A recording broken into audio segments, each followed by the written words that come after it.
Welcome, welcome, foolish mortals, to the haunted hack shack. I finally made it. Ooh, scary. Yes, we're gonna get into the season, the Halloween season. So I'm going to tell my annual freeway strangler, freeway killer story with my run-in with Vernon Butts.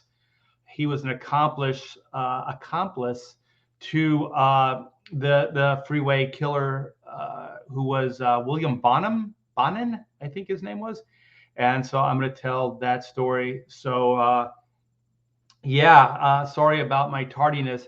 It was harder than I thought to find articles and stuff on Vernon Butts. I guess it's been a while, so not many people are talking about it. So if you guys don't know, the Freeway Killer was in the late 70s, early 80s, and what William Bonin was doing with he had different accomplices. Excuse me. They were wooing young boys. They were sexually assaulting them. Then they were killing them, and then they were throwing them out on the freeway. So the bodies were usually found on the side of the freeway. That's why they called him the Freeway Killer. So I'll get more into detail on that and my connection with it. So hey, we got Past Master Dan. God bless you, young man. God bless you as well. So yes, please give a thumbs up and like this stream. We got Praetor7. What's up? The sky? The sky is up. This is Cecil level of tardiness. Yeah. Yeah, I thought actually that I would find that stuff quicker, but it was a little tough. So I think I got some cool articles to give you guys a point of reference to everything, and then I'll tell my story. My story. Fiber will speed up the process. Nothing will speed up the process. We got Spirits Car in the house. Howdy Art, what's up? Yeah, I got my Halloween stuff all up. The house is looking good and spooky. We're 2 days away from Halloween. This should be good. This should be good. I'm going to do something really quick, and then I'll come back to the chat. I haven't been promoting this lately, but I just want to let everybody know that Black and White Volume 2 is now in demand, Man versus Machine. So if you guys were a little worried that you didn't get the book the first time around, well, we have In Demand. So In Demand is a shop, basically, where you can still get all the goodies. So at this point in time, we still have all the tiers active. All the add-ons are still active. And the stretch goals we're still working towards them. So that could change.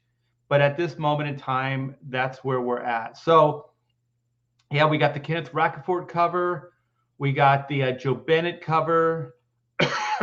We have the Von Klaus, Pedro Ang, High Octane Animated Adventures book, 22 pages of action and adventure. We have Volume 1, which is the second printing of Volume 1, the second printing, I should say, with a brand new cover. And then we got the Grey Capullo variant, which is the Virgin variant. That's the only one we have available. We have story page layouts. And wait a minute, man. I'm getting scratchy throat. We have the original head sketches. This tier is sold out, but you can get this as an add-on, I believe.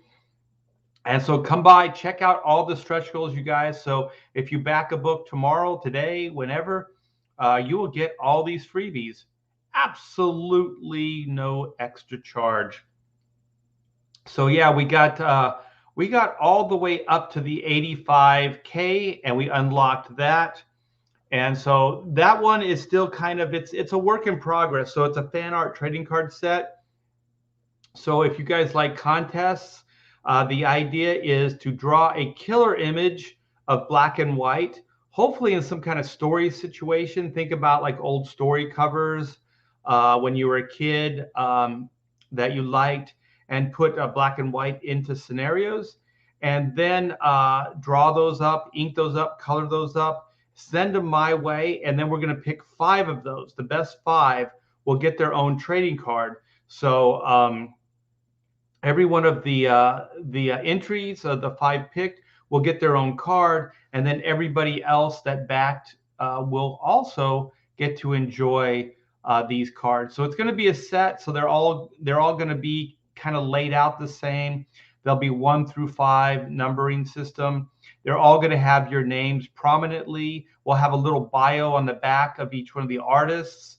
And then each one of the scenarios, that's why I say try to get like story ideas, because each one of the cards is going to have like a title, like in a black and white in over their head, and then that will be kind of the title of that card and that image, and then hopefully the image will kind of correspond with the title. And you guys can come up with the title of your artwork as well, so I would appreciate that. And then, yeah, we're going to print those up, and then everybody will get one of these cards absolutely free. So then we're working towards the 90K. So far, what we have is we have a drum solo announced, and then I'm still trying to work on possibly some figures, some kind of like Army Man figures. They're about 3 inches tall. They're going to be a lot of fun. Hopefully I can get that worked out in the next couple days. So here we just added this. We have the t-shirts, the wraparound black and white t-shirts. These things look pretty cool. Put together by our friend Red Valkyrie, Shay. Put those together. The designs are incredible. So those things are selling pretty well. We're getting a lot of backers on those. And we got the Inco shirt as well, you guys. And so each one of these books and shirts are as add-ons. So you can customize your own tiers. So you could back the featured tier. And since the featured tier doesn't come with the layouts or the t-shirts or the Joe Bennett cover, you guys can add that on at checkout. So that's very cool. And remember, all the tiers that have 3 books or more come with their very own trading cards. So there's quite a bit of trading cards in this campaign. So thanks you guys for letting me share that. I'm back to Spooksville. Ooh, spooky. We got Neon Todd Studios. He's clapping that Praetor is here. You guys are all giving each other props.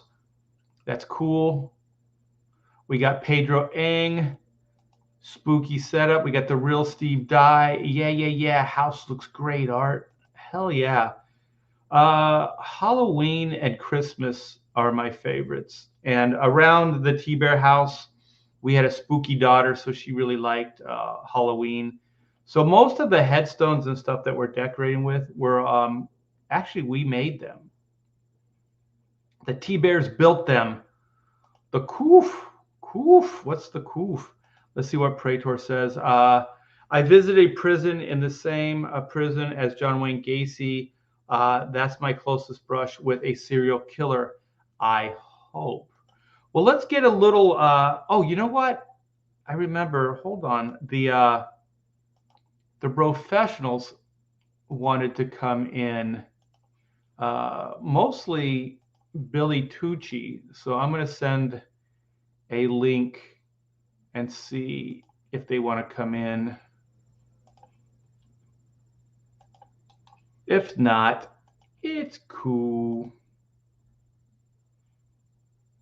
So Billy got his. Let's do this. Yeah, I think Billy likes serial killer stories.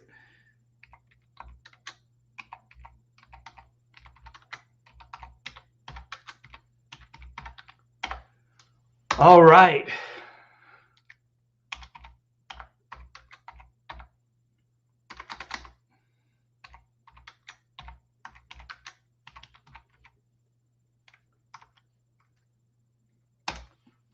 I sent a link and I said, serial killer live stream, jump in if you dare. Yeah, this is going to be a good one. This is going to be a good one, you guys. I feel like I'm still preparing for it. I got to get in that storytelling mood.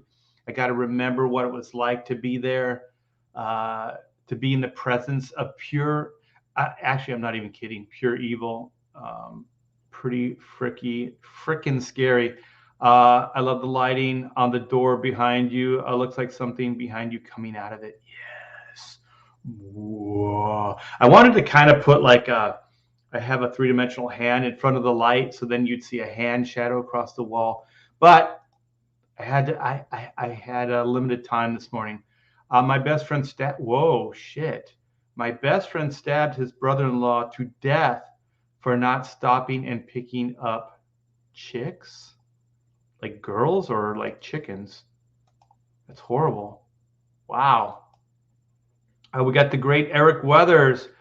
Grew up in Park City, Kansas. Went to the same church as what is BTK? I don't know what that is.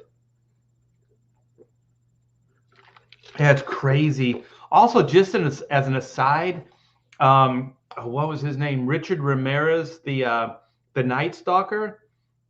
I lived in Whittier at the time, and he broke in an apartment right next to mine. He didn't manage to kill anybody, but he broke in. I guess they woke up, scared him out, but there was evidence that it was that Richard Ramirez. So that guy stalked Southern California. My favorite part about the Richard Ramirez story is that I guess they had a drawing of him. Like, man, those artist renditions, sometimes they're spot on. And so there was a drawing of the Night Stalker. And so he was walking down the street, and I think it was in a Hispanic neighborhood.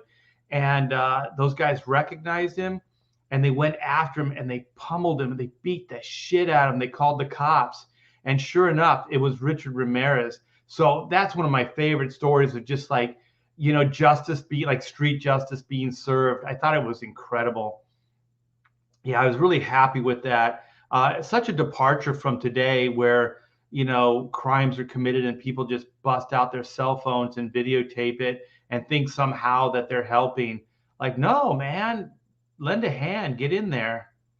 It's weird. There's like mob mentality where like nobody does anything. So if nobody does, if no one does something, then, or if somebody doesn't do something, then nobody does anything, right? So all it takes is one person, and then for good or bad. So sometimes like people don't do anything because that one person didn't act, but if he did, then everybody would. And then sometimes it works where the person acts and then everybody acts, so it can work both ways. I've seen it actually work both ways. That was in Virginia. Okay. He was drunk as F, barely remember doing it. Wow. I've been really drunk, but never. I don't get violent when I get drunk. I know some people do, but I don't. Victor says, "Hey, Art, what's up?" Eric says, "My parents did. I was very young, kindergarten age." Oh, okay.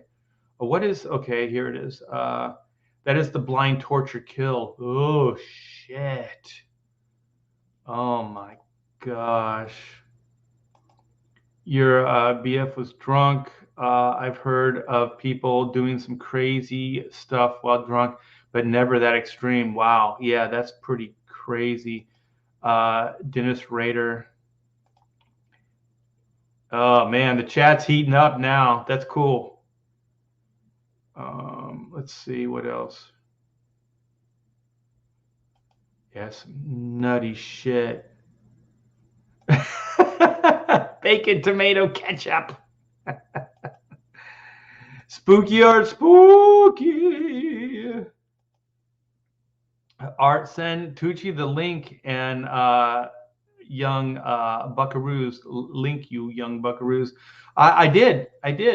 So we might have him in. If not, I don't know if you guys saw the professionals last night. I just looked down. I saw I have bald cap. I went bald. I went bald last night,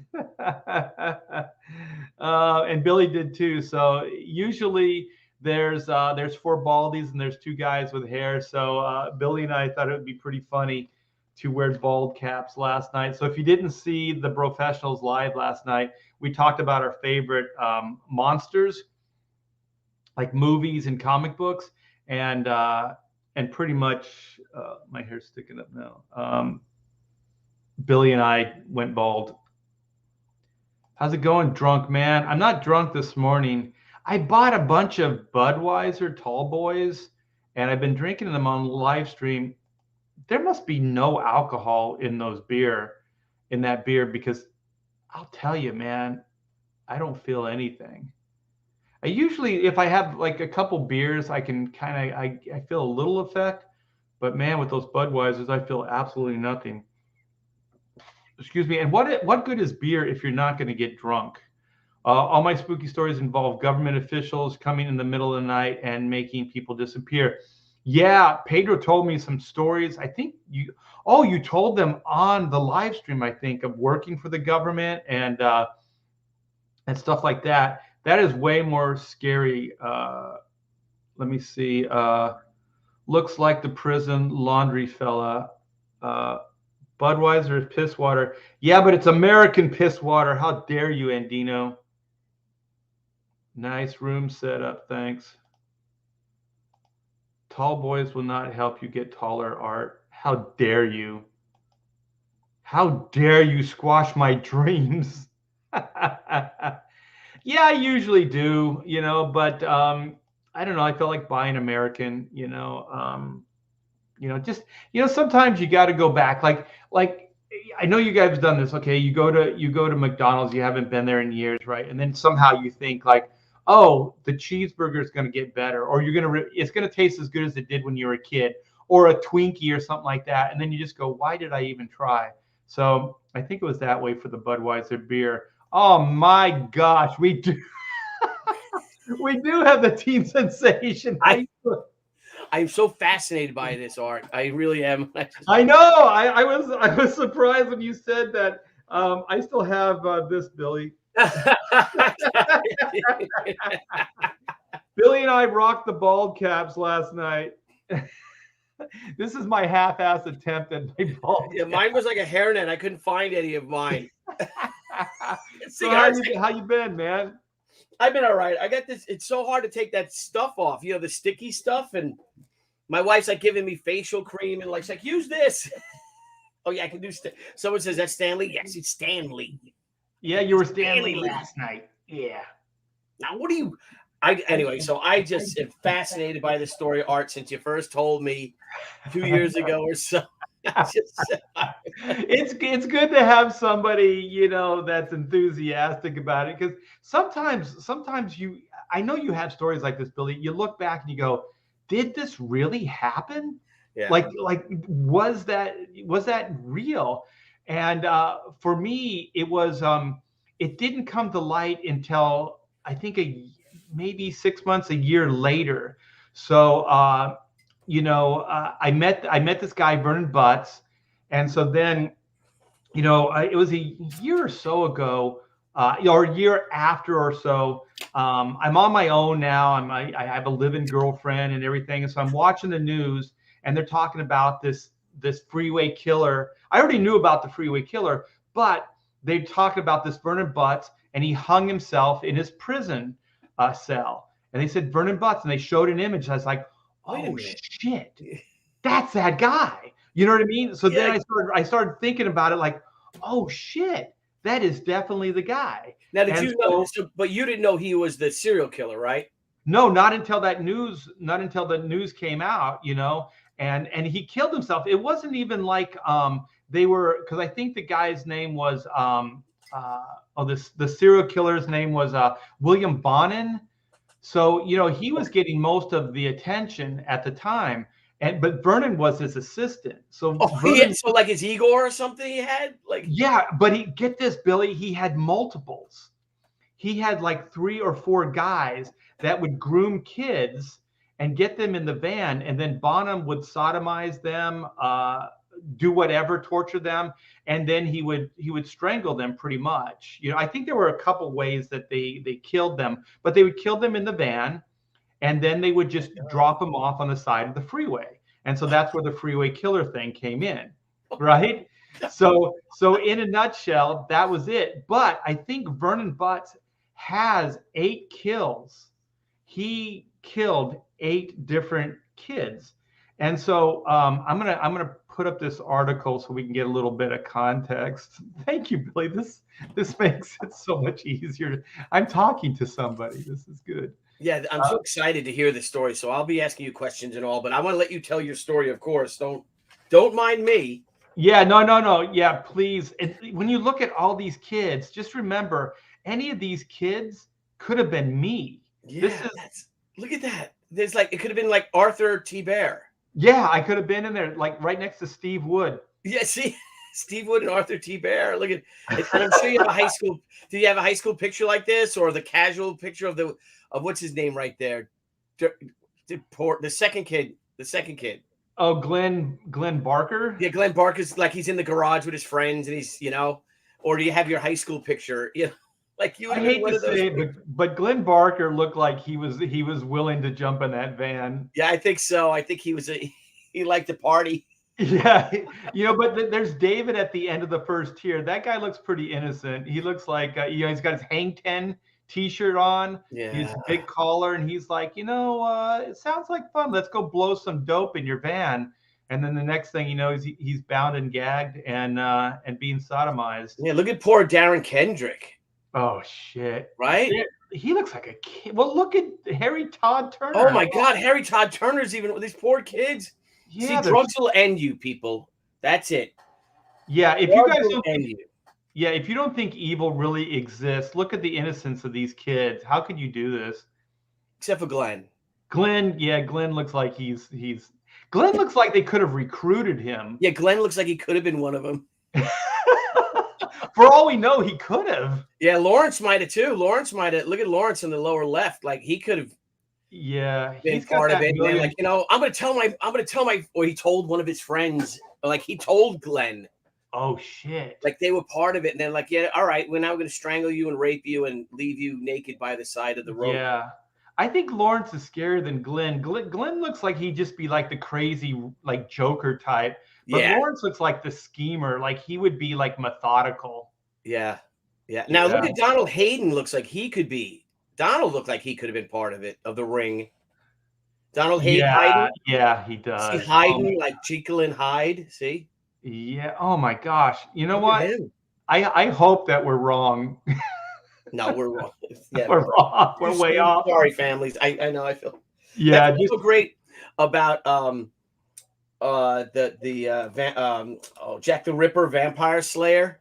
Yeah. Book that they're doing that. What the hell's wrong with me?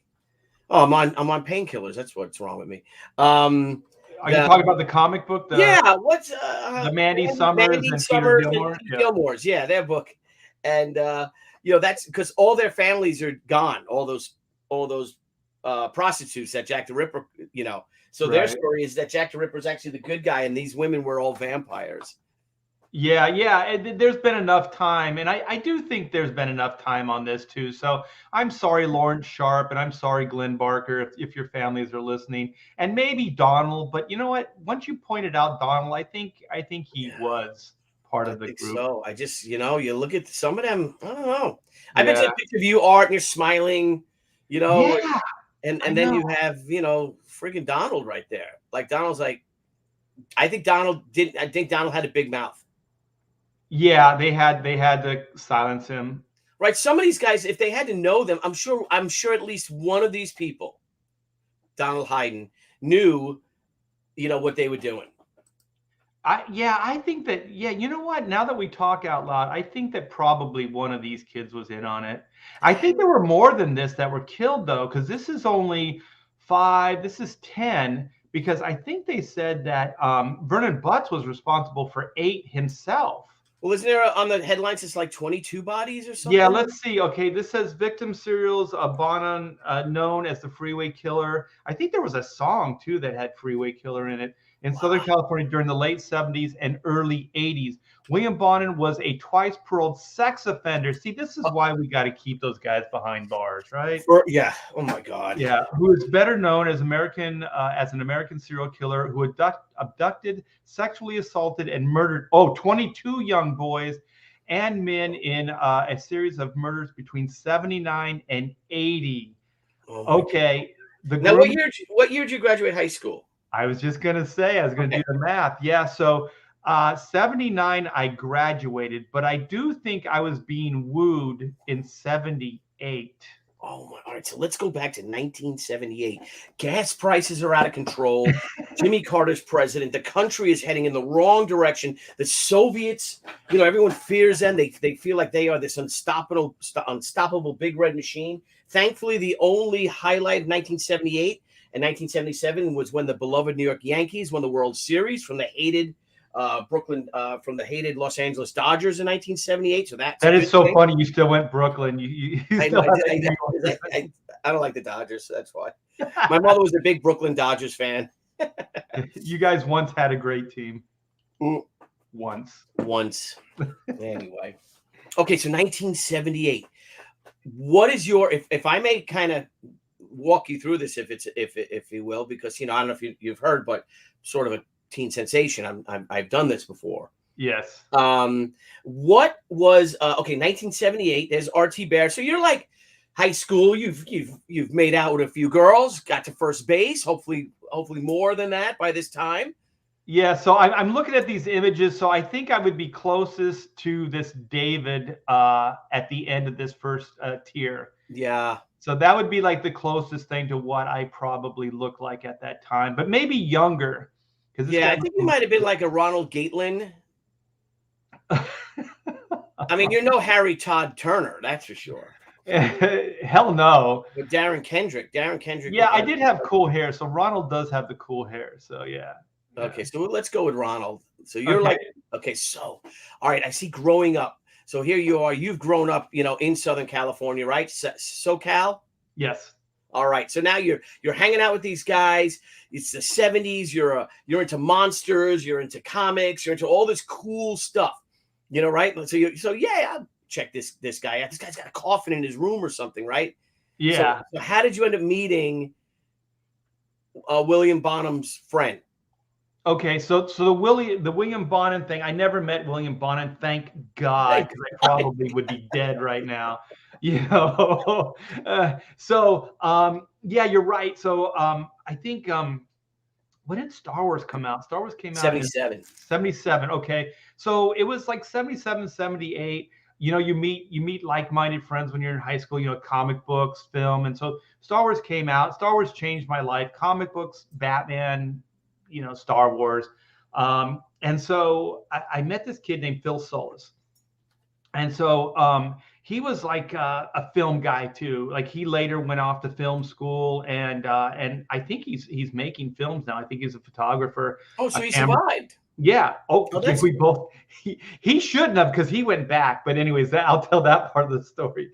And so somehow, we were trying to make our own films and things like that. So in school, you talk to other people, and I don't think Vernon lived in Linwood, California, and so we all lived in suburbs of LA County. So I lived in Norwalk, and so it's not that far. It's like a community over. And when I say it's probably 5-minute drive, 10-minute drive, right?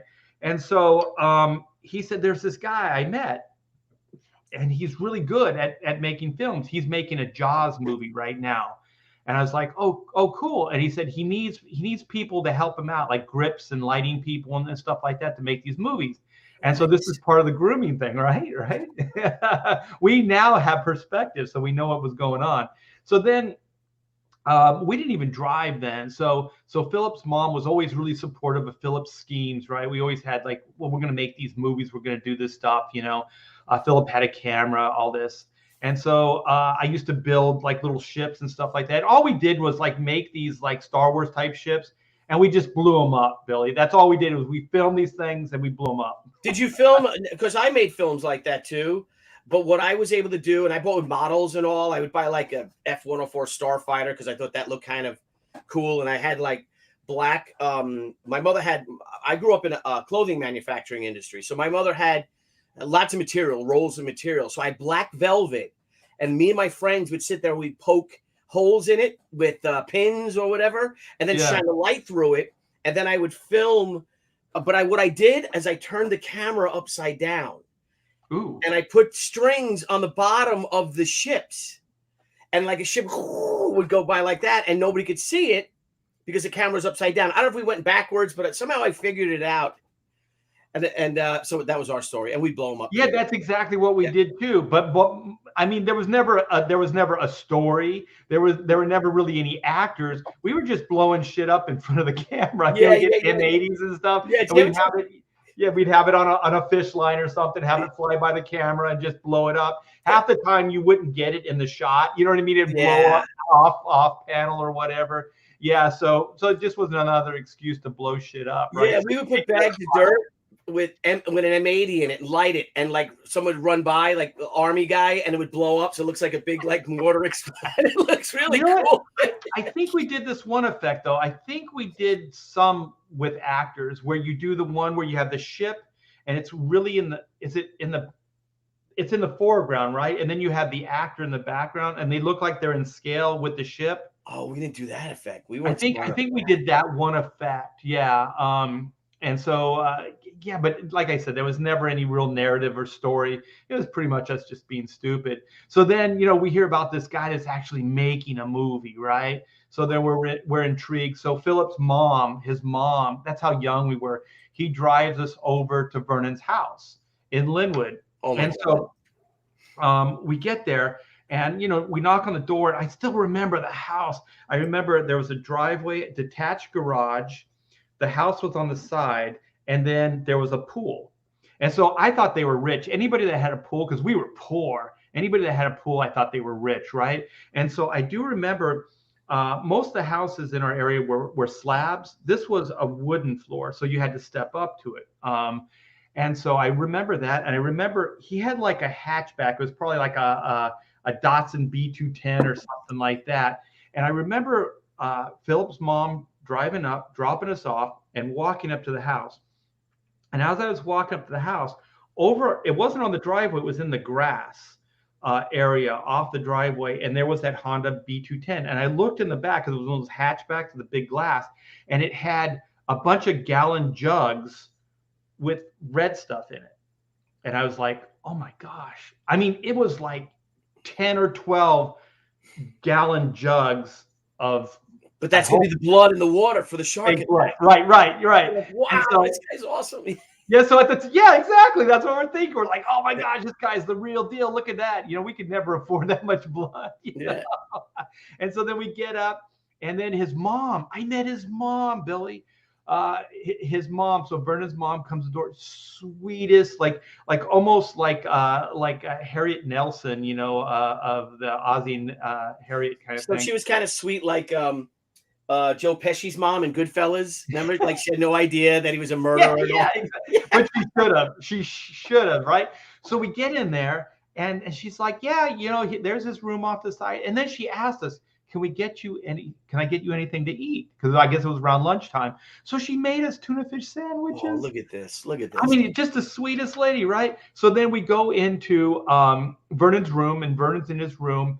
And so there's all kinds of shit everywhere, like weird stuff. But we're weird kids, so we're thinking, yeah, it's cool. And so then there's the bed, but then there's a coffin leaning against the wall. It was a real coffin. It wasn't. Where the hell did he get the coffin from? Yeah, those are expensive. Yeah, exactly. I've never even seen a coffin unless it's in a movie or in a funeral parlor. Right, exactly. And so I said, "What are you doing that?" And he goes, "I sleep." So then, of course, we're like, yeah, you sleep in it. You kids, you're kidding around. Yeah. And so what I did start putting things together because he did magic tricks. Like he had magic tricks around and stuff like that. And I talked to Cecil. I told Cecil this story. And Cecil said, a lot of those serial killers, those weirdos, are like magicians. That's what they kind of do.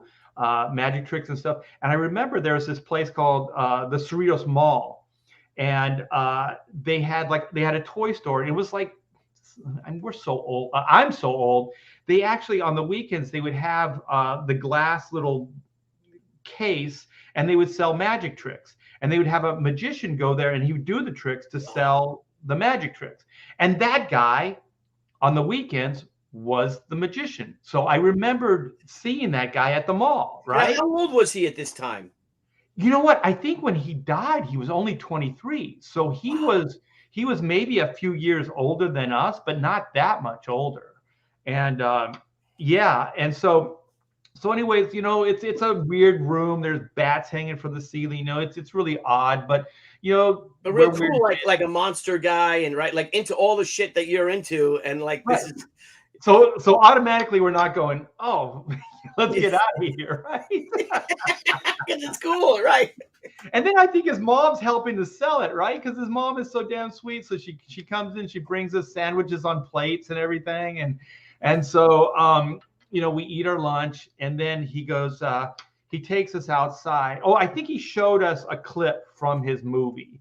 And I think he was filming in his pool, like some underwater stuff. So for us, it looked legit. He had like a little prop shark and whatever. And so then now we're outside. We're on the driveway. The garage door is open, so we can see the pool. We can see some of the shark props. And then there's this. I don't know. It's like when you have backyard parties, you just have ice and beer in it. I don't know what those things are called. Just like like a bucket. Yeah, a bucket. What's that? A cooler? No, it wasn't a cooler. It was just a bucket, like a big, like those metal ones. Like a metal bucket. This one was plastic though. It was just like that heavy plastic, and it had a towel over it. And so he kept like asking us really strange questions. It was like an interview, but like just a really bizarre interview. I wish I could remember some of the questions. But now, having hindsight, I think back, I'm like, I think this guy these were tests. Was he grooming you to join him, I think?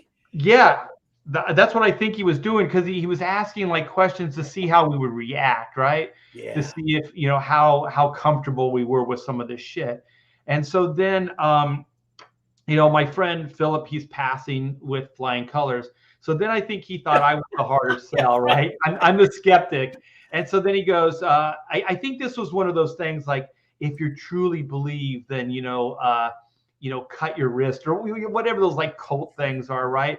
So then he said, Art, go over there. I need you to take off the towel on the bucket and bring it over to me. And so then I was like, why can't you do it yourself? You're not doing anything.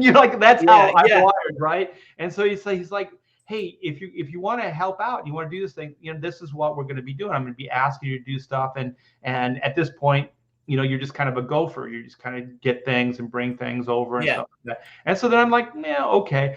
I know a setup when I see one. Even as a kid, I was like, there's something in the bucket, right? There's something weird. This guy's pushing too hard. This is weird. So I went over there. I took the thing off, the blanket off. There's a head. It was a cheesy severed head, and it was floating in blood, like this fake blood. And so this guy is just laughing in the weirdest way, not in like haha happy, or just like this weird maniacal way. And so then I just turned to him and I was like, you're fucked up. Yeah. I mean, like this is stupid. Like I'm here to make a movie. I'm not here for like some kind of getting you off with shits and giggles. You know what I mean? So then, we did our part. We helped him with his little production, whatever it was that day. And so then he's like, you guys are on board. You guys, I got stuff for you to do, tomorrow and whatever. And you're on board. And so I was like, whatever. And so then Philip's mom comes, picks us up. And we get in the car, and then I told Philip, I'm not going to do it.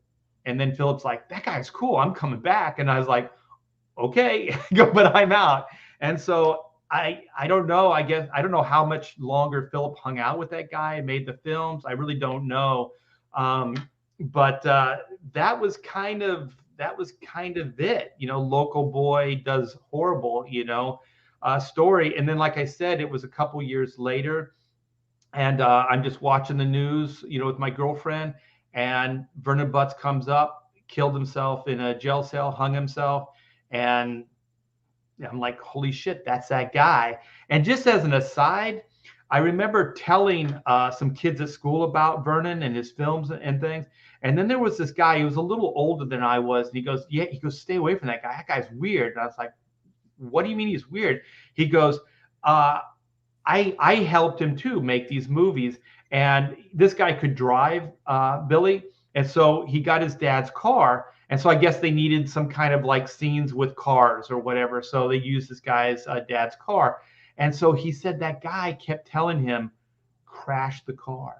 He goes, this will be great. He goes, just drive it into these trash cans into the wall. He goes, just do it. The other guy's dad's car. Right. Yeah. To the guy that's like me, just trying to help out this guy making his movie, right? And so, Vernon's trying to convince this guy to drive his dad's car into these trash cans and into the wall. And he goes, that dude was a freak. And I was like, yeah, I think so. Holy crap. So it wasn't just me, and you know what? It's weird because there's these situations in your life and you think like, why did I never have a conversation with Phil after this? You know what I mean? You guys never did talk because Phil then stuck around and did some more movies with him and stuff. Right. So I fully, because I don't know what happened. Like maybe Phil and I just fell out of, communications or what, how things like that happen, when you're in school. And so I'm not sure what happened, but I did look at the victims, and he's not on the list. Yeah, he's not. So Phil's still alive. Is he friends with you on Facebook or anything? Or I later a few years back looked him up, and that's what I knew, that he was in the film industry. Dude, you gotta bring him on. See if he'll do another show with you, like tonight or tomorrow, or leading up to Halloween, just for an hour, and it's like another spooky story of another survivor of a serial killer. Yeah, and he has more experience with him. Yeah, he's got more stories than I do. Yeah, and you know what? It's so weird because I think like if I would have seen that van, that would have given me like the scariest visual. Well, just imagine if you had met him, right? So now you met him, he knows who you are, and you go walking. Say you're walking, right? You didn't have a car or something, and that van pulls up and says, "Hey, Art." And you're like, oh, and he's in the passenger seat, He's like, hey, Art. And you're like, you need a ride? You're like, yeah. You know what I mean? That's sort of, and they give you beers and stuff. They got, in the car, and like, oh yeah, sure, thanks a lot. Where are we going? So we're going to Burger King. Want to come with us? Like, yeah. And then that's when they set you up. They could have murdered you, and they threw you out that side door right there. Yeah, like I don't know. I've done stuff like that, Billy, so I can't say I'm above it. But there was some real obvious like vibes here that I couldn't go along with it. And you know what? Like, I'm sure you had friends like this. There's friends that you have that are kind of badass, and they'll fight and they'll support you and they'll back you. But I knew that Philip wasn't that guy. Yeah. Because I do remember as a kid, like there was this guy, he needed directions somewhere, and he had like what was it? One of those Datsun 280Zs or whatever it was from the time. It was like this cool car. And so he asked us directions. And so we told him, he goes, listen, man, I'm too fucked up. I can't do this. He goes, if you guys jump in the car, can you drive me? I'll just steer me in the direction as we're going. And so there were three of us. So we got in the car and so this guy offered us all this blow, like this cocaine, right? And so we finally get him to the destination. And so my friend had a backpack. He goes, here's what I promised you, right? And so he just kind of poured it into a cassette case. All this cocaine, man. He just poured it into this cassette case and get it all over my friend's backpack and shit. Like we were like a cop's wet dream, right? Yeah. Now, what year is that?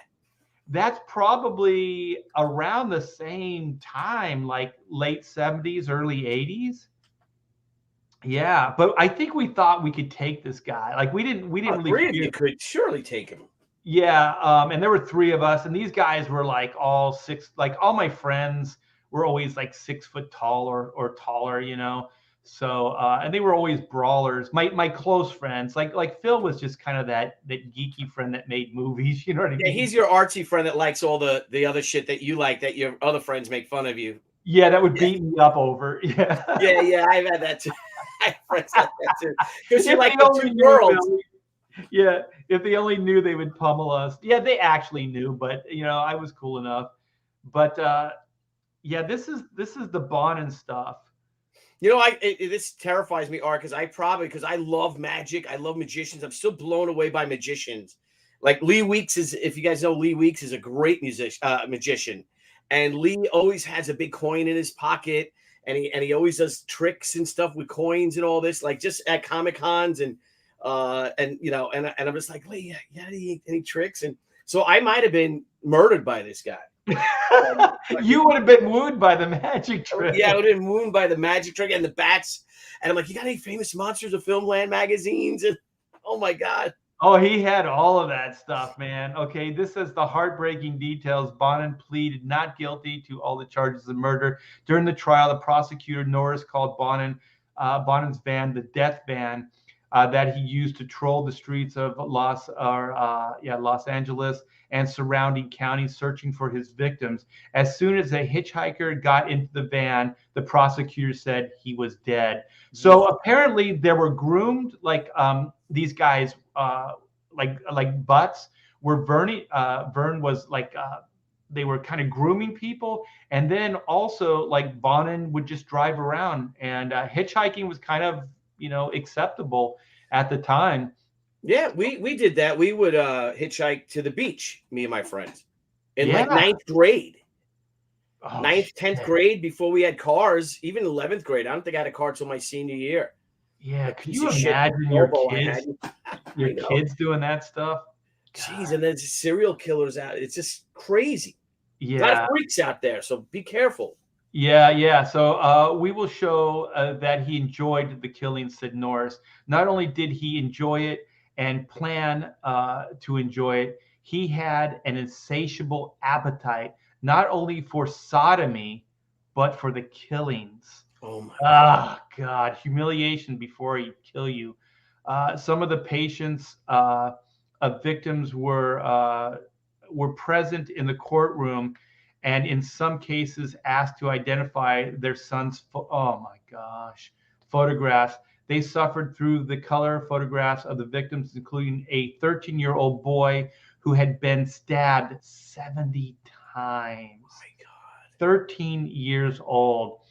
This is the type of injury that is inflicted in a frenzy, said homicide detective Dennis. Is it Kunstner? Kunstner? What is that? Let me see. Is Davis Kushner. Davis Kushner. Kushner. I can only liken it to a rabid dog that has gone mad and does not know when to stop biting. The graphic images and details of the murders were seared into the minds and hearts of the victims' parents. The execution on February 23rd, 1996, just before midnight, the public and family of victims organized outside San Quentin prison. Look at their son's photos. Oh, it's horrible. Yeah, it's terrible. Families of victims, potential victims, gathered outside San Quentin's prison the night of William Bonin's execution. Good. I'm glad that guy's not around anymore. Some were there supporting the death penalty. Others were opposing it. There were ominous feelings in the air. Opponents and supporters engaged in angry demonstrations and became confrontational as the hours passed. Who would go there and get pissed off at the parents? Well, that's the same weirdos now. You know what I mean? Yeah. The same people that do that shit now. Yes. You know those people. Yeah, screw you. Like, let these people have their moment. Like, how dare you tell them that they should be okay with this? Yeah. Some played guitar, some sang, while others carried candles. Family members had waited years for this night and gathered for a small news conference. I can't wait to see Bonin take his last breath, said Sandra Miller, the mother of Russell.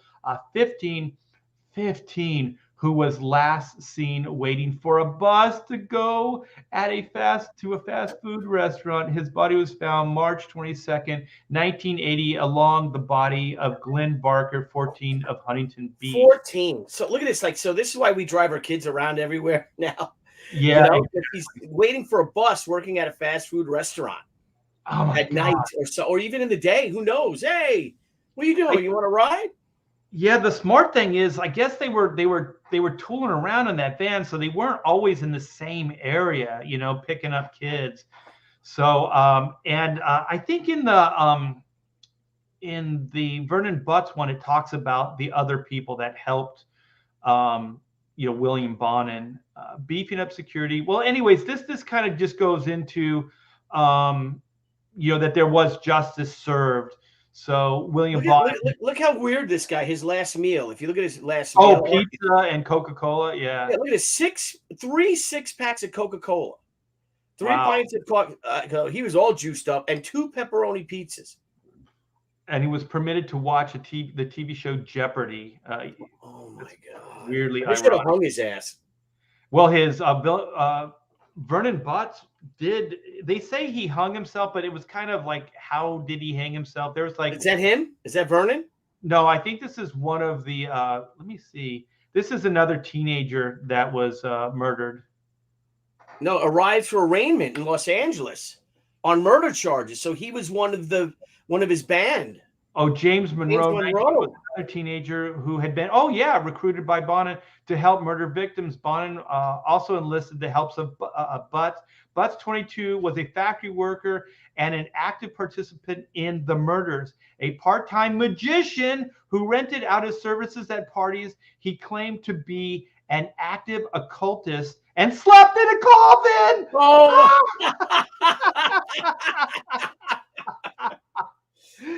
Like I said at the beginning, Billy, it's like you kind of go, was this real? And then you read this shit and you go, oh shit, it was. Dude, you'd probably win an Eisner Award if you made a black and white comic like this and you had somebody draw it in that, that kind of cartoony, rough cartoony type style, not cartoony like Bone cartoony, but that real stylistic black and white indie art, and you just tell that story, and just with the horror, with the coffin, and here's you walking into the room.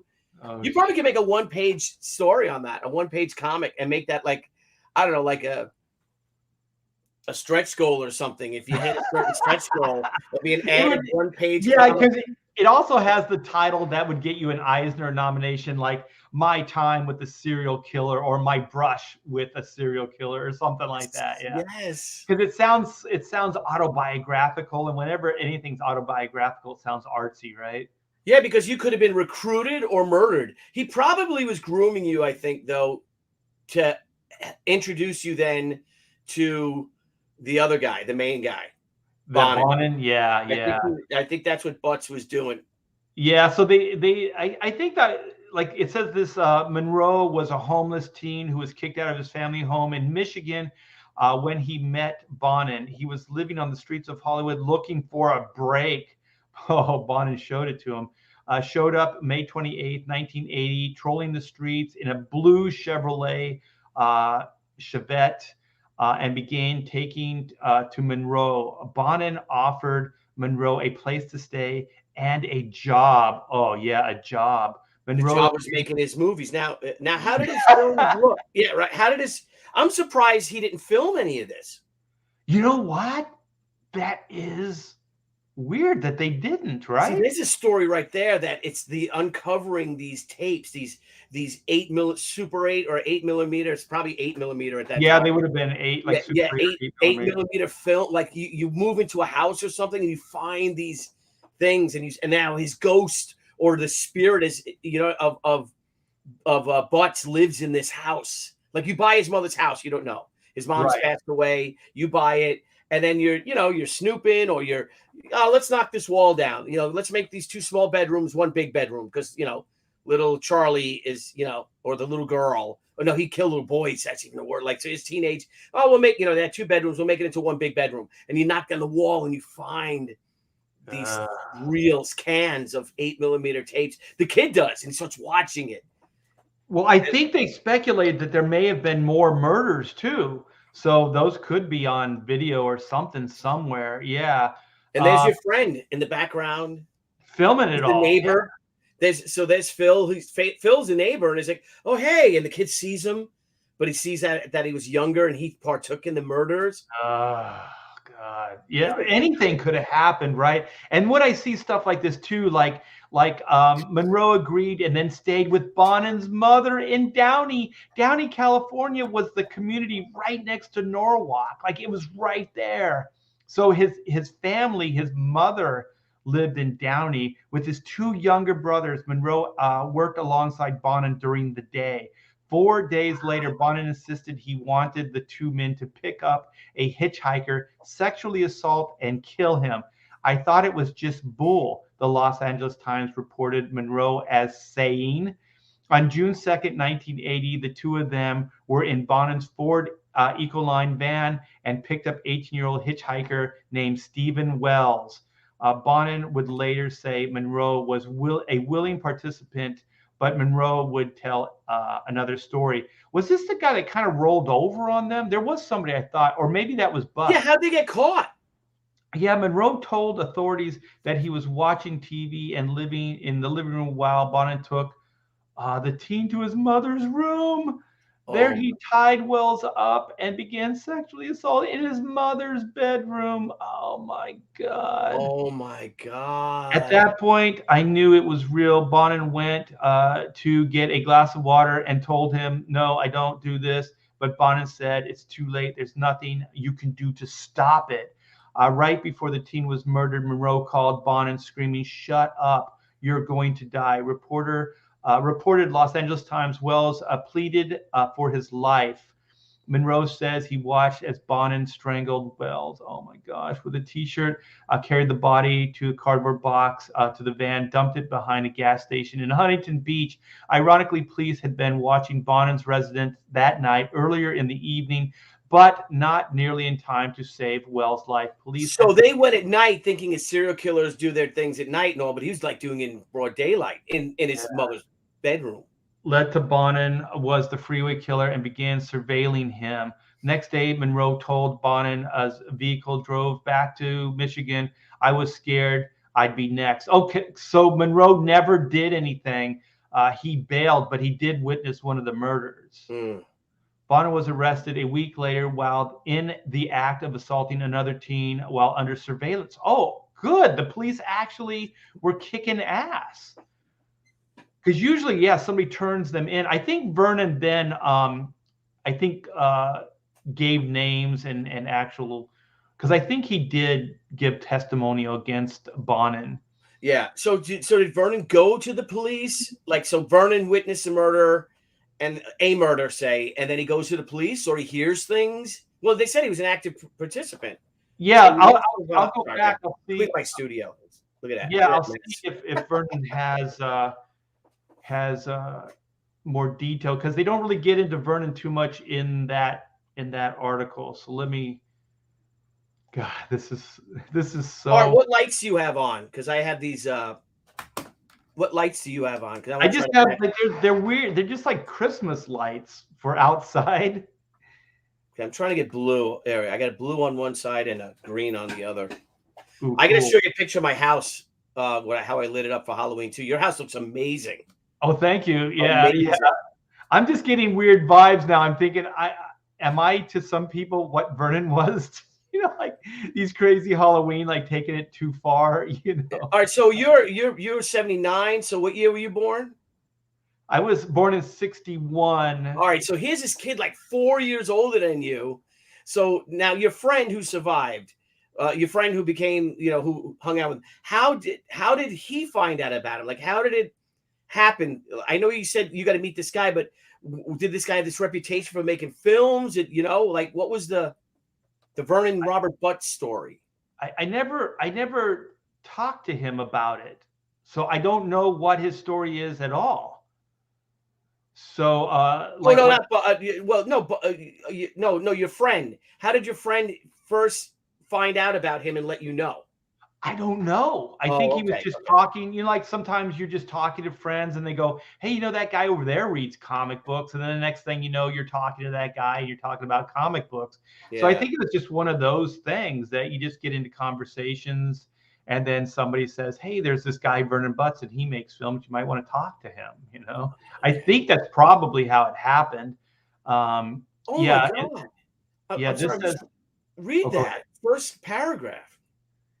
Yeah, accomplice was a teenager named Vernon Butts, who was invited to participate in just one of Bonin's killings on March 20th, 1980. The pair enticed a 15-year-old runaway into Bonin's van. The youth, Harry Turner, we saw a picture of him, was Yeah. raped, bitten on Oh, the genitals oh my God. and torso, bitten about the head with a blunt Beaten. beaten in the head with a blunt instrument, causing at least 8 oh my gosh, then strangled with his own t-shirt. 15-year-old kid. My son's 15. Oh That's, shit. yeah. Yeah, in May, after Bonin and Butts had killed a further 6 victims. Yeah, I think that Butts killed a few on his own as well. Wow. Reported to authorities that he knew Bonin was the freeway killer while in custody for car theft. Looking into his background of Bonin, the police placed him under surveillance. That's how the surveillance started Mm. for a stolen vehicle. This began in June of 1980. Unfortunately, the surveillance began in the evening of this date. By sundown on June 2nd, Bonin had his lodger, James, there's that James Monroe, had Monroe. spied 18 Monroe, 18 Monroe. Monroe. What was that from that Cosmic Cow dude, right? Yeah, Ted Adams with that blonde with the Valkyrie. Remember Deborah Van Valkenburg, I think, or something. Yeah, And she then was her kind sister was the hot blonde who became like a drug addict or something. she already looked like she was on drugs on Yeah, that show with that she was, hair. yeah, she was smoking hot. Yeah, she was hot. But you Yeah. could tell she was a burner. She was totally a burnout chick.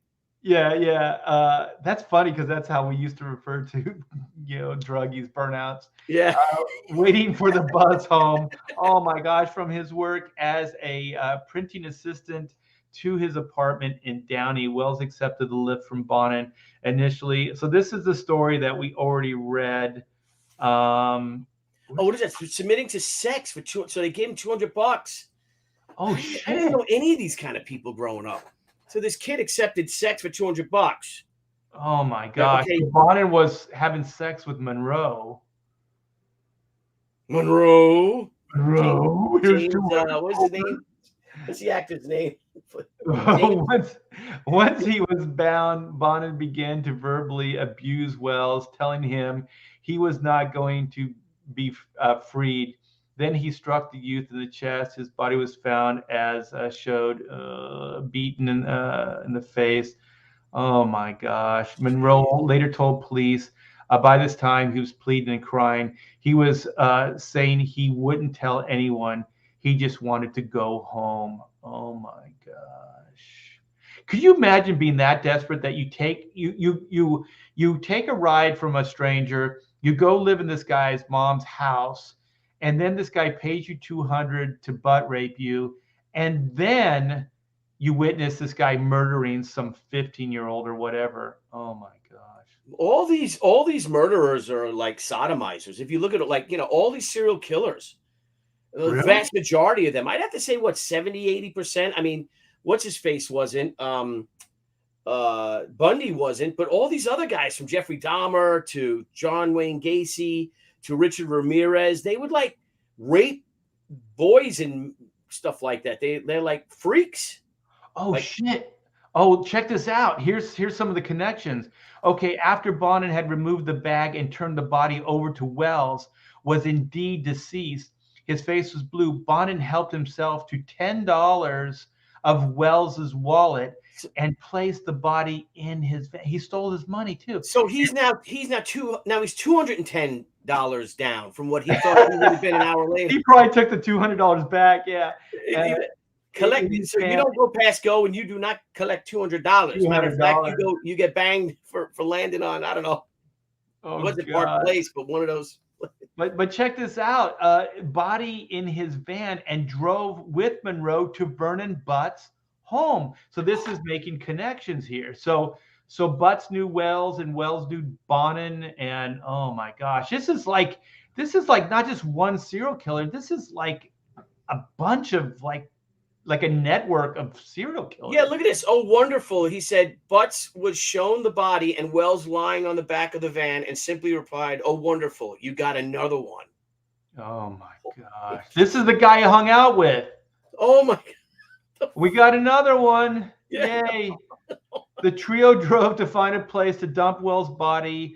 Either Bonin or Butts opted to discard the body at Huntington Beach, where at least one previous victim had been abducted. Wells's naked body was then dumped behind a gas station at this location. On the way back to Bonin's, they stopped at a McDonald's, and with the $10 they stole from Wells's wallet, purchased a hamburger. Back at Bonin's, they turned on the TV, and while eating the burgers, Monroe observed Bonin enthusiastically scouring the TV channels looking for a broadcast about the latest victim being found, something he reportedly did as his killings gained notoriety. Oh my gosh.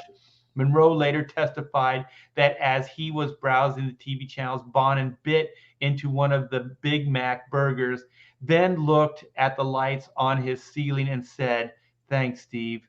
Then looked at the floor and said, "Thanks, Steve, whatever you are," before bursting out in laughter, in which Monroe and Butts joined. 5 hours had passed between the time Wells entered Bonin's van and the trio discarded the body behind the gas station. Around the time Bonin arrived home, surveillance began. Wow. Oh, The 1 day too late. I know. And then you wonder how many victims were after that. Bonin was convicted for 4 Orange County murders while already on death row for 10 murders other than he committed in Los Angeles County. Bonin was executed. Okay, we know that. Accomplice Vernon Butts committed suicide in 1981.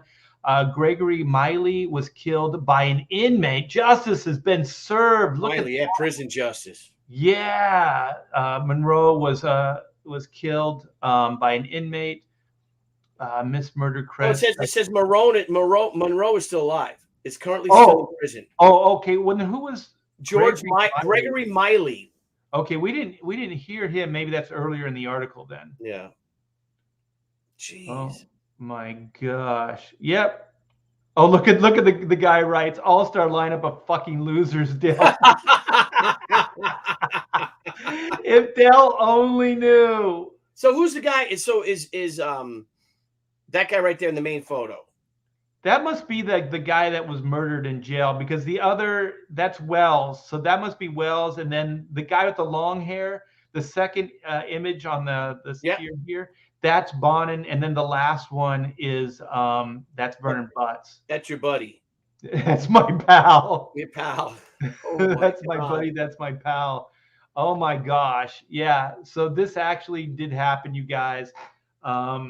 I think it's so funny that Billy and I share kind of a similar background. Like we loved comics, we loved making films. Like Star Wars changed our lives. We just wanted to blow shit up. Yeah. I never wanted to kill anybody though. Nah, me neither. And then, but I'm telling you though, I just wonder.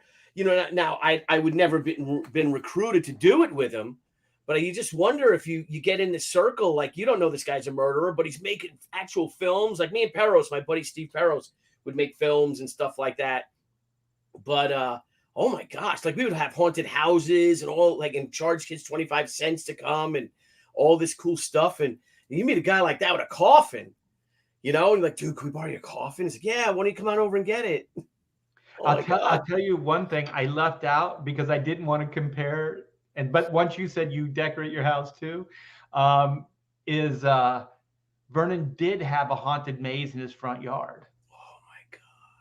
It was freaking elaborate. So it's weird, like all the check boxes, but normal people do this stuff too, but they're not serial killers. You know? I know. That's just like Steven Spielberg and what's his first name? Vernon Butts. Sheriff Pass. Yeah, like they could have been like the same guy. For all we know, They decided to murder people. Steven Spielberg had an Econoline van and was driving the freeway. But they could be like Wes Craven, you know. He could have been like, I want to murder this guy. Like, Oh you know shit, what? I'm not Billy, gonna murder him. you just came up with the perfect like horror story. Yes. Like it could be like a Steven Spielberg type that had a past that was never caught, right? Yeah. And so then he's making these movies, and then the movies are almost like autobiographical, and people are like, how is this stuff is so real? And then finally a detective starts figuring out like, oh shit, these are murders that I've been investigating, and then like realize real snuff films, but like he's the son of the woman who, you know, the mother dies and the son sells the house, and the son is Vernon Butts type who got away with it. Or he's the one that did get away. He could have been part of this group that were murdering all these kids, and he was done filming it. It's creepy, but it would be. And the guy keeps coming around, you know what I mean, or something. Like he didn't know. Like maybe his mother was crazy too, so the mother said she threw out the tapes to protect her son. Like she was this crazy cat widow. You know, they have a lot of cats, and the husband died. She knows where all the Super 8 films that we talked about. Yeah, the mother hid them instead of because she couldn't throw them out because the cops were sniffing around. So she's like, "Oh, what happened?" He's like, "Oh, I fell into this wall." So you see the contractors. You flash back to 1979, and they're just, you know, spackling up a wall. All right, I wanted this room painted. Yeah, you know what I mean? And then the detective comes in and it's like, "What is this?" "Oh, well, we just had some upgrades on the house." And then he's thinking this is really suspicious too, you know. The old grizzly guy who's maybe like Bruce Willis now. So Bruce Willis was a young detective circa 1979, or make it 1984, right? Whatever. You know, or 1990 or something. And maybe he's got an axe to grind because like people laughed him out of the precinct. Like this is conspiracy. This is all conjecture. You need facts. You need proof, right? So now he's like kind of a washed up, you know, has been, and he's been watching these films, and he's like something familiar about these films, and then starts looking into it, and then he's like, oh shit, that's that guy, right? And then the Spielberg character has his key grip. He's got his AP. He's got all his film guys, but they were all like the Vernon Butts and this Monroe guy. They're all like, they were all part of it too in the past. They're all really connected in Hollywood now. Yeah, exactly. So these guys are movers and shakers. And you know what else we'd be tying into if we wrote this as a screenplay is, you know how there's that pedophile ring, and there's all these things that they talk about, the casting couch and stuff like that. I believe they're real because, I mean, if you think about just powerful people abusing power, I'm not saying they all do it, but I'm sure some screwy people were like, hey, baby, if you want this job, you know, you got to put out or something like that. Yeah. I mean, you know, or even like, you hear about the Michael Jackson stuff and all that. So like cult of personalities getting little kids to spend the night and all kinds of weird shit, you know. So you could definitely like believability, like between this real life event that we're talking about now, and then just the way Hollywood's screwy anyways with their morality, man, you could make a pretty believable like horror film. You could tear down all of Hollywood. And now I don't know if Hollywood would let you do it now, but maybe if it's in the 50s when the Red Scare came about. So all the guys that are the bad guys are these anti-commie guys, right? Because, you know, the guys that were part of the whatever for America, you know, the America First Committee, whatever they were. Remember, you know, the ones that went after the Hollywood 10. You got to make the bad guys, because you couldn't do it today. They couldn't be Hollywood producers today. Right, because you don't want to draw that parallel with like modern day film. But if you make it a period piece, you might be able to get away with it. Yes, because these are the guys that are going after Trumbo and all these, you know what I mean? All these great, you know, Edward G. Robinson, all these actors, all these, you know, liberal, progressive actors who then were accused of being communists. But it's the ones that are accusing them are the ones that are, they had the, I don't know. I mean, if you think it's the 50s, they could have had, during the Depression, they had their illegal gin things and they were murdering people. And it was all misdirection. Yeah, it was all misdirection. Yeah, and then someone buys a house, you know, and they find all these cans of film. Oh, shit. We can start it in modern day, right? Yeah. So this guy just finally tears down the wall, right? And that's how the story begins. You know, he's just watching these films. Like you see like these construction guys tearing down the wall. The mother had finally passed or whatever. You know what I mean? Like, and so this guy finally just, you know, gets in there. Maybe he does it himself. Maybe the house is for sale and he just breaks into the house. He can't handle it anymore. This detective, right? He's got a sledgehammer and he just smashes down the walls, right? And he sees all these like Super 8 or whatever the film equivalent was at the time. Yeah, And yeah. then he just starts watching it, and that's how the movie starts. You know, Yes, you just see the glow of the film, you know, and he's in a darkened room and he's like, oh shit. I mean, we're just spitballing here, people, but he could even be a big time producer. It's like, all right, I'm buying this old mansion, you know, this old Hollywood Hills house of a. Oh, and then he connects with the guy. Yeah, and then The he's like, detective you know, guy. here is this Spielberg guy, and he's like, oh my god, and he's looking, you know, like, oh my god. You think of these? They were like crazy films from the 50s, like snuff films, whenever that, you know, with the woman they cut. Remember the Black Dahlia murders? Oh, like shit, I read that book. That thing freaked me out, man. Yeah, those images. I've never read the book, but those, just crazy, right? Yeah, Bunch just of them. insane. Like people there, trust me, everybody, there is real evil in the world. Like you know, we play these semantics like, oh, they're evil, you know. No, like, you know, when people call us Nazis and they say we're evil, no, there is real evil, you guys. Go after those people, you know. Yeah. And this is just one of those cases. And it was funny, Billy. I think there's something about reality that we're able to kind of not comprehend the reality of it. And so I was doing, I think it was last year, I do this every year, the Vernon Butt story.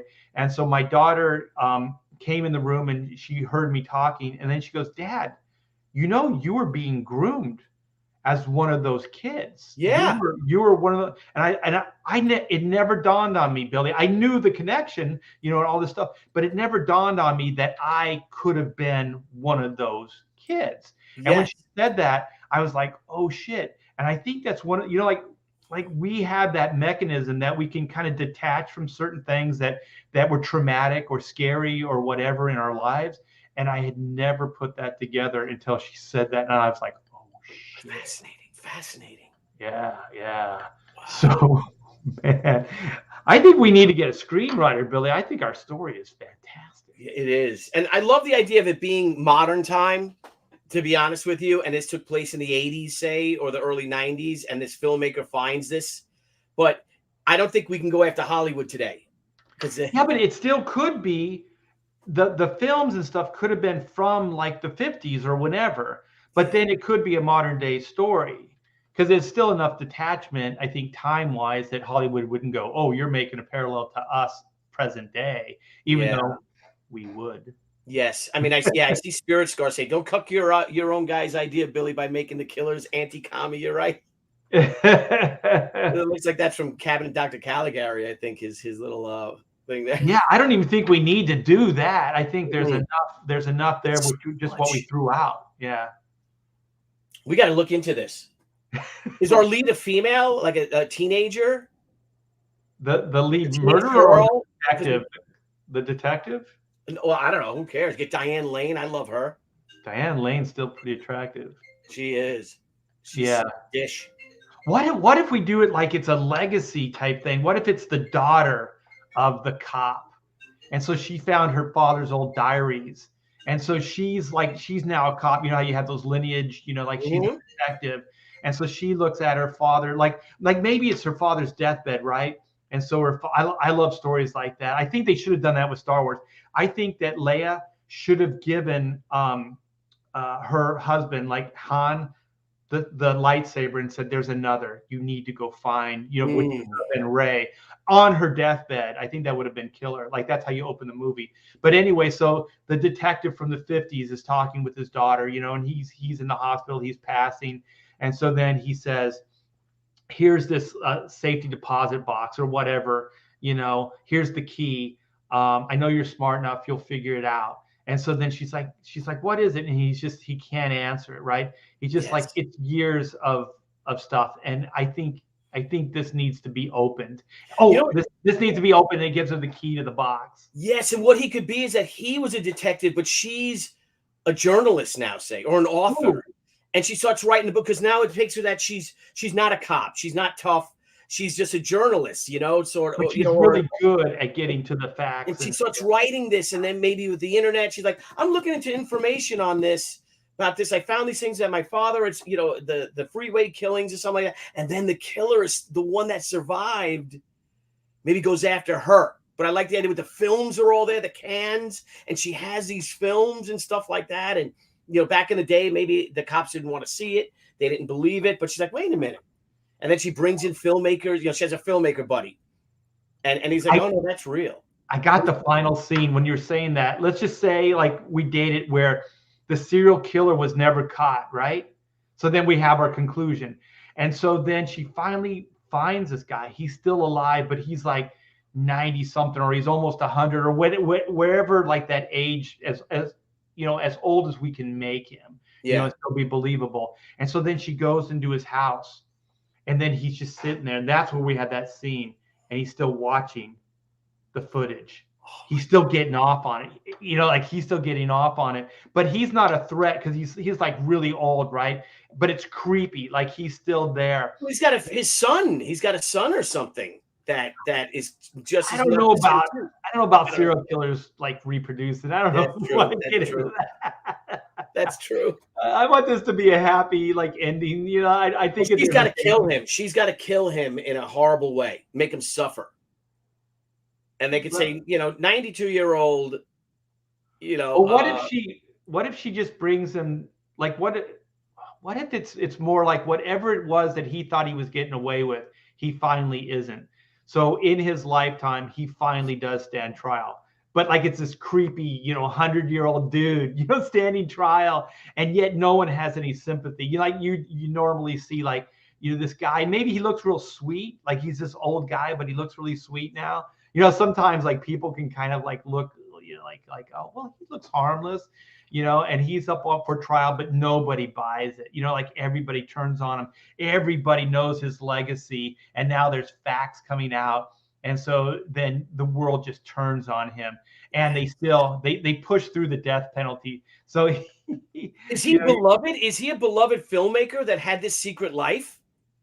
So they destroy his legacy as well. That like that's why he's got the films and everything like that. Oh shit! Right? Yeah. And just ruin him. That he's ruined. Yeah, she completely destroys him. Yeah, his legacy and everything. Yeah, and you could make a son at that point. I think it could work because the son maybe is really fighting for his dad. You know what I mean? Like, my dad would never do that. My dad is Steven Spielberg, right? Yeah. Because then there's like the two-faced kind of aspects to the story. Oh shit, this is good, Billy. It is good. It is. We gave away too much. We gave away too much. We told the whole story here. Well, Billy and I are going to be crowdfunding this probably in a month. Yeah. So if you're a good creepy artist that can do good film noir and stuff like that, contact Billy and I.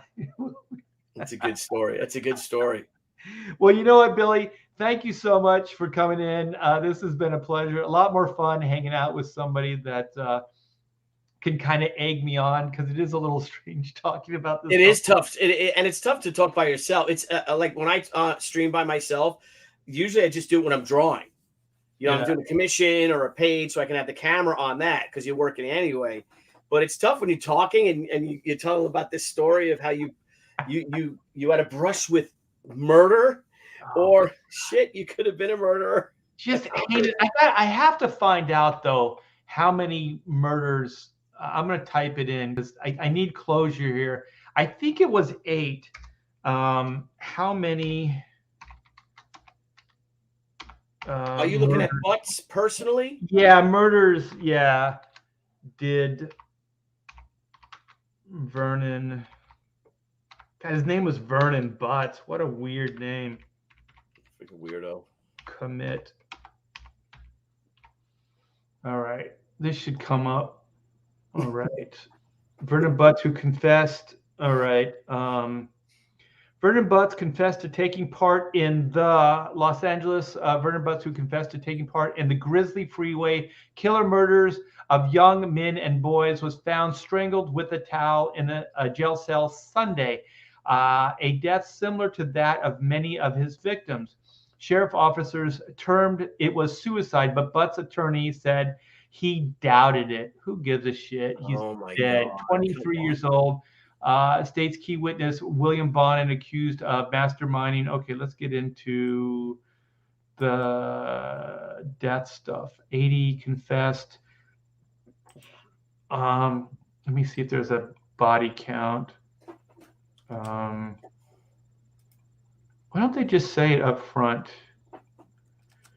6 counts. Butts was tried July 27 on 6 counts of murder. Bonin was charged with 14 homicides within Los Angeles counties, but authorities said he was accused of 21 murders and faced a prosecution in Orange County, San Bernardino, Riverside, and Kern counties. Also, 3 other young men have been charged with committing other individual murders with so there's 5 of them. Holy shit. Oh my, and they're all like into the same shit we were into. I want to scratch that from this live stream. Billy did not say that out loud. I did not say that. It was a shut up, Matthew. Stop interrupting my stream. My son's over here. Oh my gosh. Yeah. So there were like 5 of them. There were over 21 homicides. Vernon Butts committed 6 of them individually. I just want to stress that my friend Philip Solis was not. You know what? I got to do. You have time? Contact him. Yeah, I'm gonna see what he's doing. I'm not gonna share anything, but no, see what he's doing tonight. Just say, hey, dude, I gotta. I don't know if you got plans tonight or tomorrow, but a nice nighttime stream, drinking a few beers and just reminiscing about your brush with a serial, because he's gonna add so much more to this story, that he actually engaged with him more and hung out with him more. Yeah, he's got more stories than I do. Yeah, you know what? I am gonna contact him tonight. I think people are digging our story idea. It's crazy. It could be a Butts nugget production. Oh, that's what the production company would be called.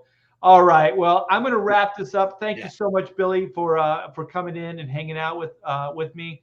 You guys watch out there. It's a weird, strange world. There is real horror. There really are, evil. There is evil in the world. And thanks, guys, for hanging out with me in the chat for my annual Vernon Butts freeway killer stories. Yes. So. Brilliant. You guys take care. And also, you guys, if you didn't watch Professionals last night, it was on Pop XP, right? Yeah. Yeah. It was Billy fun. And I think we nailed it. Actually, Shelly Lepresti contacted me through Twitter, and she said you guys were hilarious. Oh, yeah. We had the skull caps on. You were great. I couldn't find mine. Was also that's why I'm wearing a hat, because my hair is all. Yours was like a hair condom. Yeah, I had that whatever, like the hairnet on. I thought facial hair worked. Yeah, I woke up this morning. I looked like Mo from the Three Stooges. I was like, my wife's like, "What the hell what were you doing?" I'm like, I told her, and she was laughing.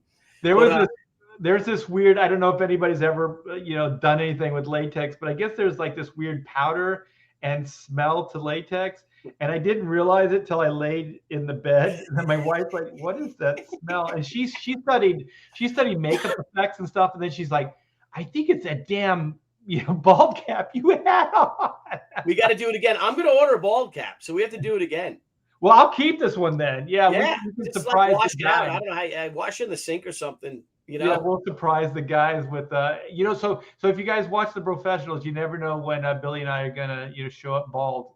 Yeah. So I got I'm going to go back. I have all the final proofs came in, and I'm going to run through it because we made a ton of corrections for those of you who had bought our omnibus edition. Mindy Lopkin relettered 4 issues. I found the original files for like another 4 or 5 issues, so I was able to use the original digital colors from Top Cow and stuff, and it looks fantastic. So I'm going to go and check that. I'm going to get some to eat first. I'm going to go check that, And So do you have the She Cyber Force story in there? Is that, or Cyblade, yeah, that's Cyblade? going to be in a future omnibus, which is called One Shots and Crossovers. Oh, sweet. So We got that to look forward to. Yeah. Yep. So you're still in demand, right? Yeah, we're still in demand. Yep. Yeah. And So then go back. it out.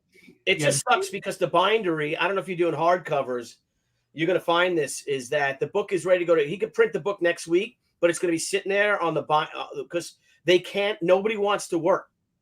They're at 50% capacity to bind these hardcovers and stuff. That's a friggin' problem. So it's like, I'm losing a whole campaign this fall because we don't launch another campaign until we fulfill the last one. Right. And we're all geared up to launch our Sakura campaign in November, but I'm gonna have to do it at the end of January. You know what's really bizarre is there's people that are scratching their heads like, how did this happen? It's like as soon as we were like 3 months into this lockdown, once they said the 2-month flatten the curve, and as soon as they announced they were going to go longer, I already went supply chain, businesses are going to have hardship. All of this trickle down thing is going to happen. Years from now, we're still going to be feeling the effects of this lockdown. Yeah. And then you still have people that are supporting lockdowns. Like, you guys are nuts. This is going to take us years to recover from this, as it is right now. If we fixed everything at this moment in time, we're still years out from any kind of normalcy. And also, all the prices of everything are going to skyrocket. Yeah. Well, so our printing price was astronomical because the paper prices. And that's why if you get our book now on the Indiegogo, because we set this price at $60, when we bring this book to the next campaign for Sakura, or we have a conventions or on through Diamond, it's $100. So you're saving almost half the price if you get the book now.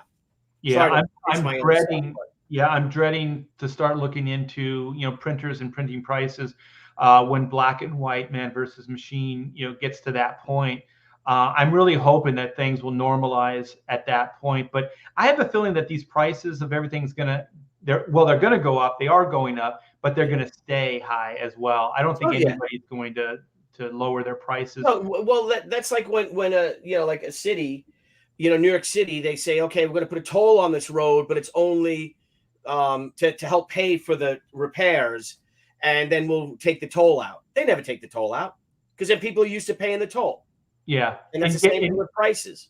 Yeah, in California, they have the gas tax. So every year the gas tax goes up, and they say we need this money to help, with the roads and the infrastructure, But yeah, it never goes down. Yeah, they never take it away. Yeah. But his mean tweets. Yeah. What would I give for a mean tweet and $1.91 for a gallon of gas today? Hell yeah. $90 to fill up my truck, and I didn't even top it off, and I had a quarter of a tank in it. So come on. Wow, $90. Yeah, like when we first moved to Texas, my wife and I were like, oh, the gasoline prices are great. This is so amazing. Like we go, like 3 weeks or so without filling up the tank. In California, it would be a weekly thing. Yeah. And so, yeah, the prices are going up here too. And it's like, yeah. Thank God that we don't drive much. I maybe drive 7,000 miles a year. Yeah. That's really it, if that, So, but damn. Yeah, it's getting crazy. It's gonna get worse, sadly. I don't want it to get worse, but and with the next 4 years, everybody doubled down on still like vaccines. Like they were even saying like if you're not vaccinated, you don't work.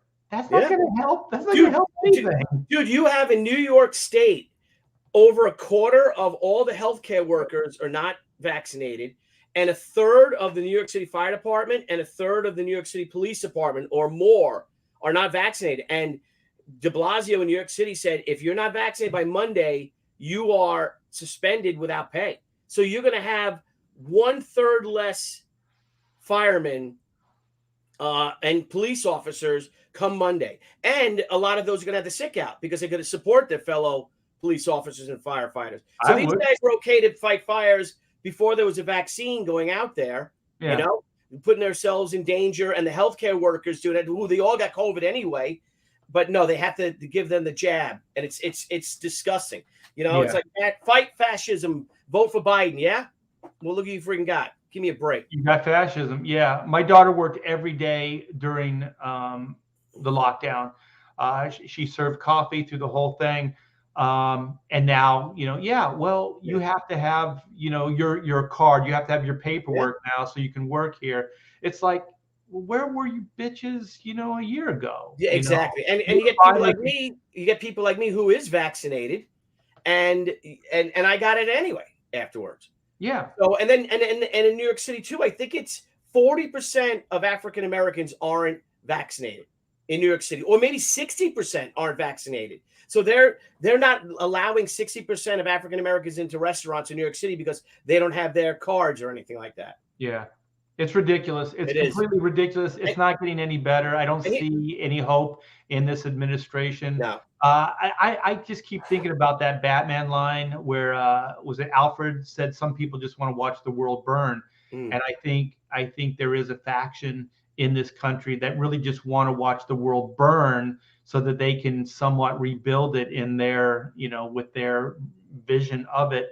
But I haven't seen any vision that actually works. So I don't know who's supporting this shit. Well, it's going to be a vision. Joe Biden just knows how to tear shit down. Yeah, it's going to be a wake up call to the Democrats come next week, next Tuesday, and then in 2022, forget it. It's going to be a slaughter, and rightly so. You have these demagogues in office, and again, like so you talk about fascism, and here's the point. And the cops were saying repeatedly, the PBA, the Police Benevolence Association president was saying, we're not against vaccines. We're against the mandate. Right. So you can't tell people when they have contracts, because they have contracts that don't say that. So maybe when we get our next contract, if we sign it, then that's one thing. But right now they're on a contract that they don't have to do this. Right. And they're trying to. There should be freedom of choice. Like they don't mandate flu and cold, like getting shots and stuff like that. They don't mandate anything. And this was on PragerU, and Dennis Prager said this one thing, and it really struck home with me. He said, never in history have we ever locked down healthy people. You lock down sick people. Yeah. You isolate sick people from society. You don't isolate healthy people from society. This is a crime against humanity, you guys. This is a crime to the nth, degree, and I will fight it in every way I can. But here's another thing. Yep, here's another thing, Art, is that no one is talking about the Communist Chinese Party who did this. Right. Well, the president holding them accountable. Trump started to, where he was going to sue them. Yeah, and then they came after him. Trillions of dollars. Yeah.